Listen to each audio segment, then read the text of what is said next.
भारत माता की जय। रिवाल्सर की पवित्र रिवाल्सर की अरे सर वो वहीं पे ले रहा है, इसलिए मैं ले रहा हूँ। आज एक इतिहास रचाया। ये तो आध्यात्मिक नगरी पहले से है ही, लेकिन इसमें आज एक बहुत ही अद्भुत ट्रीटमेंट कैंप ऑर्गेनाइज हुआ। इस कैंप के आयोजन में यहाँ पधारे हुए हमारे आज के आदरणीय मुख्यमंत्री श्रीमान नरेश शर्मा जी, जो अपने यहाँ के नानवी हैं, हमारे जो यहाँ की बहन श्रीमती प्रियंका शर्मा जो यहाँ के जिला पार्षद हैं, वो भी यहाँ के अपने मुख्य अतिथि हैं। साथ ही श्रीमान वसंत सिंह राणा जी भी, और जो मंच संचालिका हैं उनकी तो बात ही अलग है। बहुत अच्छा उन्होंने सारे विषय को, अभी शुरुआत ही उनका जुड़ी है बहन रजनी शर्मा, लेकिन अभी अभी जुड़े जुड़े ही उन्होंने एक अच्छा विषय को समझा और हमारे सामने रखा है। ये बहुत अच्छी बात है। ये इतिहास इसीलिए है क्योंकि जिस विज्ञान को लेकर यहाँ आपके बीच में एक छोटी सी ज्योति प्रज्वलित की, ऐसे दोनों मेरे साथी श्रीमान खेमचंद जी है ना, और इनके साथ में हमारे अजय ठाकुर जी और इनकी पूरी टीम जिस प्रकार की है, ये एक छोटा दीपक जलाया है, लेकिन केवल दीपक नहीं है, ये पूरे एरिया के अंदर एक अद्भुत प्रकाश का कारण बनने वाला है। जिस नाम से ये रियालसर स्थान है, अभी मैं सुबह वहां परिक्रमा करने के लिए गया सरोवर की, तो यहाँ तो सारे देश से देवता यही आते हैं। जब वहां परिक्रमा में कर रहा था तो परिक्रमा करते करते मुझे आदरणीय खेमचंद जी ने बताया कि यहाँ सब ये देवता आए हैं, और मैंने देखा और देखने के बाद उनकी अनुभूति की। ये देवता तो आने ही थे क्योंकि एक और परम देव यहाँ आए थे बौद्ध लामा के रूप में, जिन्होंने अपनी साधना से और ये अपनी एक बूंद से सरोवर का निर्माण किया। गुरु गोविंद सिंह स्वयं यहां पधारे, और सारे देश में मुझे लगता है एक ही ऐसा मंदिर होगा जहां पर नंदी भगवान शिव की ओर पीठ करके बैठे हैं। नहीं तो सारे देश में मंदिर केवल ऐसे होते हैं कि जहां शिवलिंग है उसकी तरफ मुंह करके नंदी बैठे होते हैं। तो ये स्थान कोई साधारण स्थान नहीं है, ये बहुत असाधारण स्थान है। ये आध्यात्मिक ऊर्जा का एक पवित्र स्थान है,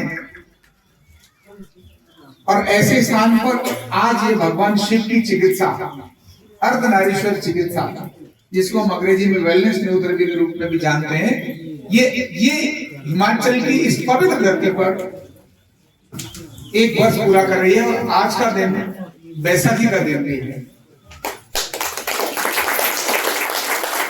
और इसलिए बैसाखी के दिन पर भी मैं आपको सभी को हृदय से बहुत बहुत बधाई दूंगा, क्योंकि आज खालसा पंथ की स्थापना हुई।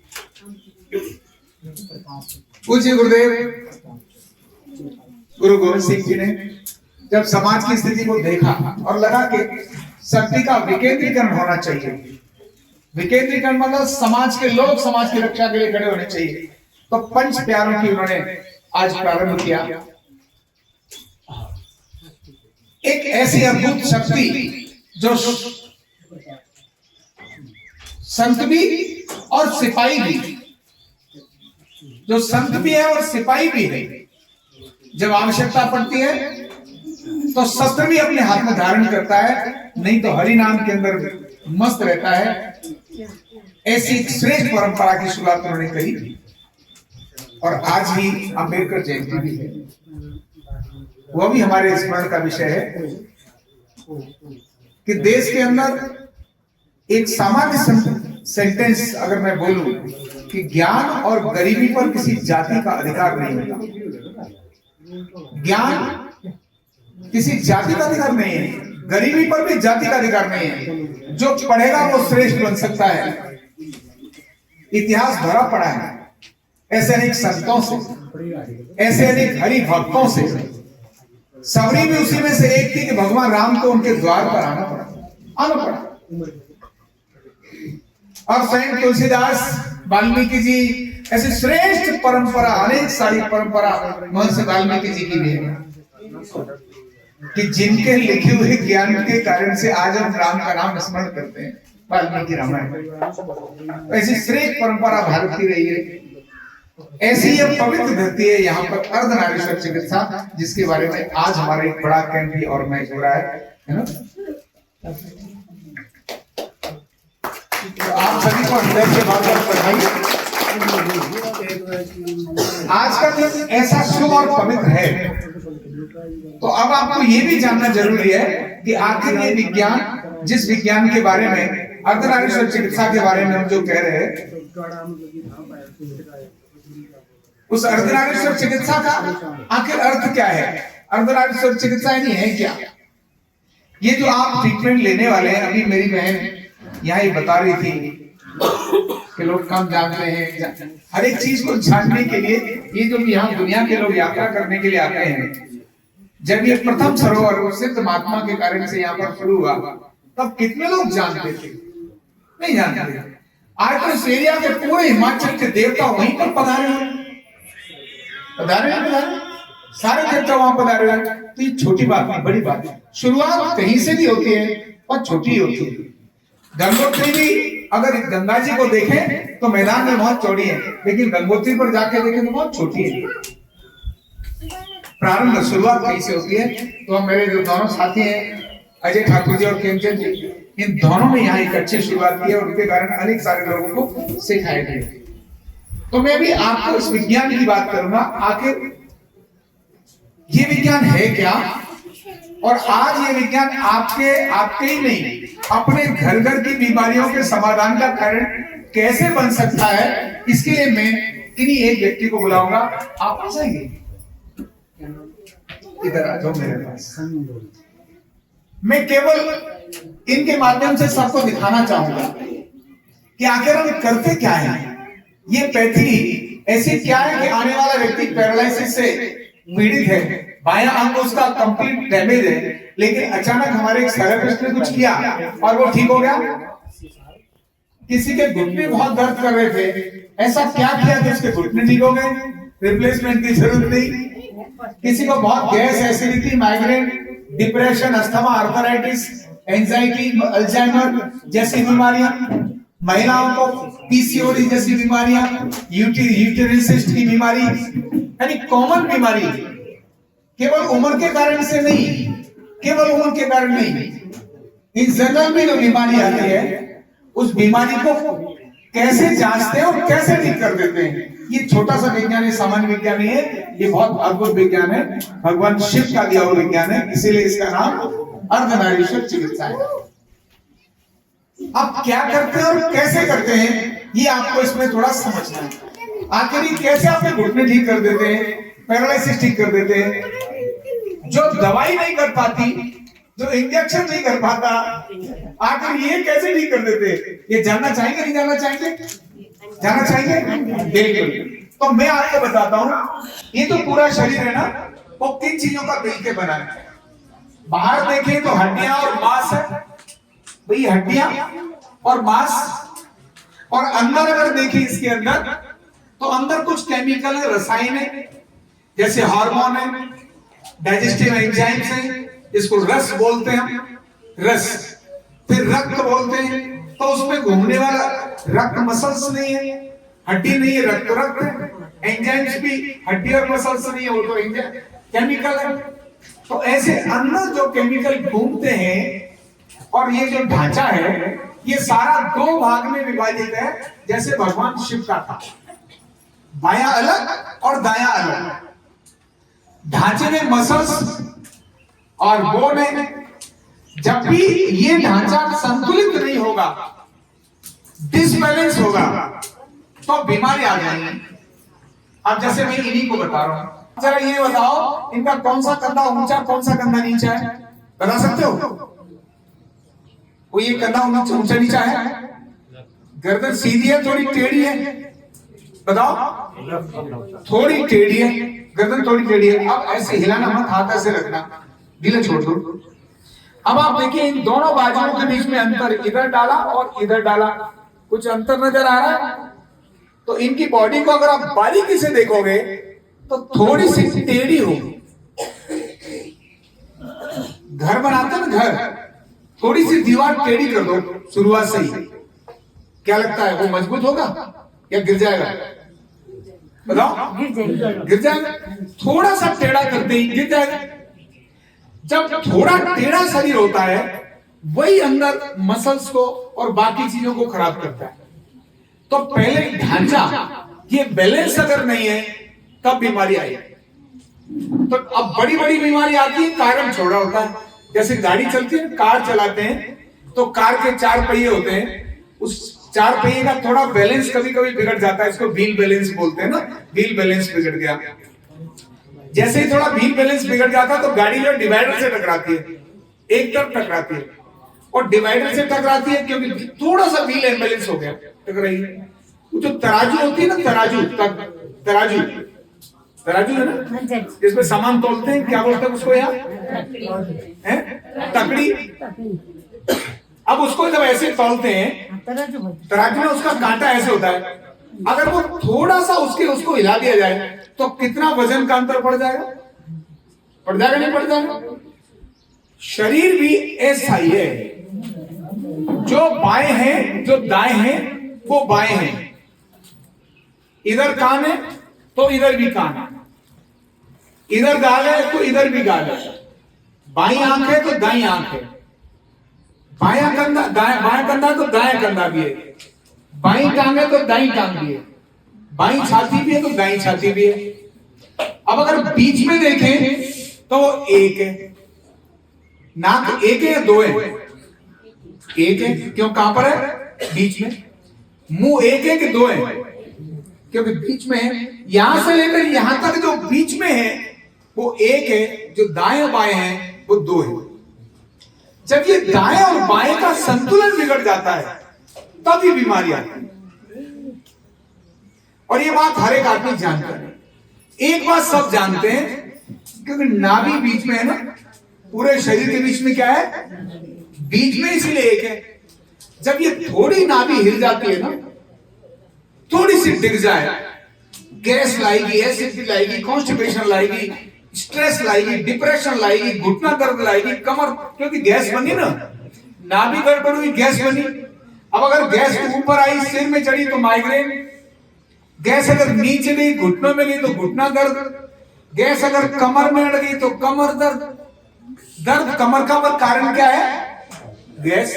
और गैस क्यों खराब हुई? नाभि। साधारण सी नाभि ठीक कर दो, गैस ठीक, और जब गैस ठीक तो कमर ठीक, दिमाग ठीक। ज्यादा लंबे समय तक भी जब ये गैस बिगड़ने लगती है, ज्यादा लंबे समय तक बिगड़ने लगे और कभी यहां रुक जाए तो हमारे आदरणीय डॉक्टर साहब क्या डाल देते हैं इसमें? हार्ट में क्या डाल देते हैं? स्टंट डाल देते हैं। उलझी क्या थी? गैस। डाला क्या? स्टंट। तो भाई स्टंट डालने से थोड़ा ना काम चलेगा। गैस ठीक करो, कितने स्टंट डालोगे? थोड़ा ज्यादा होगा तो हार्ट ऑपरेशन कर देंगे। हाँ, क्या? गैस। और उसी के कारण से हो गया लीवर फैटी। ज्यादातर लोगों के लीवर क्या हो रहे? फैटी हो रखे। लीवर फैटी होगा तो कोलेस्ट्रॉल बढ़ेगा। क्यों बढ़ा? नाभि ठीक नहीं है। क्यों बढ़ा? ढांचा ठीक नहीं था। ये ढांचा ठीक नहीं था, तो एक तो ये ढांचा ठीक होना बहुत जरूरी है। दूसरी बात ये है, अंदर के केमिकल ठीक होना जरूरी है, जिनको हम बोलते हैं रस रक्त, जिसमें एसिड, अल्कलाइन है, हार्मोन है, ये ठीक होना जरूरी है। अब ये हर एक कोई नहीं जानता कि एसिड कैसे पता चले, तो हम ऐसे ही चेक करके बता देते हैं एसिड। ये हमारी दो, यहाँ पीछे अंदर 2 किडनी है, इधर और इधर, एक इधर किडनी, एक इधर किडनी है। अब एक किडनी एसिड ज्यादा फिल्टर करती है और एक किडनी अल्कलाइन ज्यादा फिल्टर करती है। ठंडा और गर्म होता है ना, एक चंद्रमा एक सूर्य, दोनों से तो चलती है जिंदगी। अकेले चंद्रमा से चलेगी क्या? अकेले सूर्य से चलेगी क्या? नहीं चलेगी। दोनों चाहिए। ठंडा भी चाहिए, गर्म भी चाहिए। अकेले गर्मी से जिंदगी चलेगी क्या? नहीं चलेगी। अकेली ठंड से जिंदगी चलेगी क्या? नहीं चलेगी। शरीर के अंदर भी ठंडा और गर्म दोनों चीजें हैं शरीर में। जब ये ठंडा गर्म बिगड़ जाता है, जब ठंडा पड़ जाए तब मंदाग्नि हो जाती है, खाना पचता नहीं। ठंडा हो जाए, अग्नि है ना अंदर, जठराग्नि जिसको बोलते हैं, खाना पचाती है। अगर वो थोड़ी ठंडी हो गई, अग्नि ठंडी हो गई, तो गड़बड़, तो क्या होगा? खाना पचेगा नहीं, सर्दी लगी रहेगी, जुकाम लगा रहेगा, है ना, सुस्ती पड़ी रहेगी, बीपी डाउन हो जाएगा, ब्लड प्रेशर, है ना, कब्ज होना शुरू हो जाएगी, पता नहीं क्या क्या बीमारी हो जाती है केवल ठंडा पड़ गया सर। और गर्मी बढ़ गई तो दूसरी बीमारी शुरू हो जाएंगी, फोड़े आना शुरू हो जाएंगे, खुजली आना शुरू हो जाएगी। दीपक जला था, उसका नाम था थैमचंद। क्या नाम था? इसके बाद इन्होंने अपने साथ एक दीपक से दूसरा दीपक जलाया, और वो कौन? अजय जी, इनका दीपक जलाया। जब इन दोनों ने, कहते ना दिवाली पर एक दीपक जलाते ना, उसकी बारी तो बहुत सारे दीपक जलते हैं। कितने लोगों को ठीक कर लिया अभी तक? 1000 लोगों को बिना दवाई के ठीक कर दिया। ताली बजाइए। और ये मैनेजर साहब थे, वो छोड़कर वहां तो मैनेजर में संतोष नहीं था इतना। अब यहाँ आकर जो संतोष है ना इनको, इतने सारे लोग, आप देखो कितने लोग बैठे यहाँ, इनकी एक आवाज पर आ गए। अजय जी भी अच्छी भली कुछ काम धंधा करते थे, वहां छोड़कर इनके साथ आ गए। अभी बताएंगे बाद में अपनी बात में। अब दोनों इतने गर्व है, इतना अंदर से खुश है। इनकी श्रीमती जी कहाँ है? जरा बुलाओ एक मिनट जरूर। और इनकी बेटी, ये इनकी श्रीमती है पास में। आज सुबह मैं बैठा था, इनके लिए जोर से ताली बनती है, एक बार जोर से ताली बजाओ। तो इस बात के लिए मैंने इनसे पूछा, तुम क्या चाहती हो, क्या सोचना चाहते हो, क्या है तुम्हारे मन में? तो पता है इन्होंने क्या बोला? इन्होंने कहा, मैं चाहती हूँ कि मैं लोगों की सेवा करूं, मुझे पैसे नहीं, क्या चाहिए मुझे? लोगों की सेवा। ध्यान रखना, ये छोटी बात नहीं, बहुत बड़ी बात है। लोग धंधे की तरफ चल पड़ते हैं, सेवा की भावना बहुत कम होती है। उनके मन के अंदर इतनी साधारण सी उन्होंने बात बोली, मैं सेवा करना चाहता हूँ। मुझे लगा था कितनी अच्छी महिला है, अंदर से कितनी शुद्ध और कितनी पवित्र है कि सेवा, पति देव सेवा कर रहे हैं, साथ में वो भी सेवा करने लगी। मैनेजर होते तो शायद ये बात नहीं सोचती। अब दोनों लोग मिलकर, और दोनों ही नहीं, इनकी बेटी वो कंजूसी चुटकी, अच्छा अंदर है। अब इनकी बेटी भी 12वीं करने के बाद इन्होंने इसी लाइन में पढ़ाने का निश्चय कर लिया। इसको कहते हैं अपने घर से जीना, खुद से जीना। वो खुद आना शुरू है।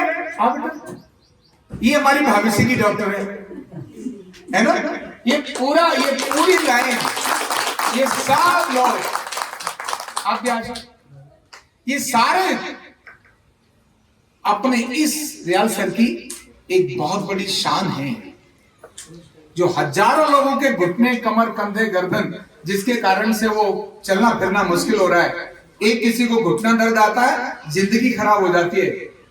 क्यों? ऐसा लग रहा, नहीं लग रहा? एक कदम भी ऐसा लगता है पहाड़ पर चढ़ रहे हो, रिश्तेदारियों पे जाने की इच्छा नहीं होती, मंदिर जा नहीं सकते, रोज मरने की इच्छा होती है, हे भगवान आज तू उठा ही ले। ऐसा होता नहीं होता? रोज मर मर के जीते हैं। ये जो बच्चे हैं, इनको मर मर के जीने वालों को नई जिंदगी देने का काम कर रहे हैं, इसलिए इनके लिए जोर से एक बार ताली बजाइए। जिस क्षेत्र के प्रबुद्ध लोग किसी भी काम को प्रोत्साहित करना शुरू कर दें, समझना उस क्षेत्र का विकास होना निश्चित है। एक साधारण से काम को भी पूरी महत्व दे करके, दिखने में बेशक साधारण हो लेकिन वही काम बड़ा बन जाता है। जब उसको महत्व देते हैं और उसकी प्रगति की तरफ चलाते हैं, तो वो एरिया में बुराइयों को हटाने की आवश्यकता नहीं, अच्छाइयों की शुरुआत कर दो, बुराइयां अपने आप खत्म हो जाती हैं। दवाइयां लाने की, खिलाने की, दवाई और बाकी सब पर बात करने की नहीं, बिना दवाई के इलाज शुरू कर दो, दवाइयों की नौबत ही नहीं आएगी। तो ऐसी जो हमारी बहन है प्रियंका शर्मा, जो हमारे इस एरिया की जिला परिषद की सदस्य भी है, मुझे बता रहे थे श्रीमान खेमचंद जी, उन्होंने कहा कि भी इस विज्ञान में उनका अच्छा प्रोत्साहन मिलता है। तो ऐसे लोगों के कारण से समाज की प्रगति और उन्नति होती है, बहुत अच्छी बात है। इसीलिए मैं उनको अपना साधुवाद और अपना आशीर्वाद भी देता हूं कि आप प्रगति करो, उन्नति करो, और अगली बार जब मैं मिलूं तो और भी ऊंचे पद पर दिखाई देंगे। तो ये आज का दिन बहुत महत्वपूर्ण है, इसलिए जोर से ताली बजा दो। और मैं खेमचंद जी को बात बोलूंगा, अभी आपने जो कार्यक्रम किया है, एक छोटे से इसकी शुरुआत है। 1 वर्ष आपने आज के दिन मनाया। आज के ही दिन को आप हर वर्ष इस एरिया के कार्यक्रम का निश्चित कर लो, जिसको वार्षिक उत्सव मना लो, और एक निश्चित टारगेट लो। अभी अपने पास 10 साथी यहां पर न्यूरोथेरेपिस्ट हैं। अगले वर्ष 100 न्यूरोथेरेपिस्ट इस एरिया के अंदर घुटने, कमर, कंधे, गर्दन दर्द के लोगों को, जो दूर से यहां आ नहीं सकते, वो कहीं दूर रहता है, लगातार 3-3 घंटे चल के कार से बस से आना बहुत मुश्किल होता है, रोज आना बड़ा मुश्किल होता है। तो ऐसे लोग तैयार करो जो अपने लोकल एरिया के अंदर वहीं 3 किलोमीटर 5 किलोमीटर के अंदर अपना इलाज करा ले।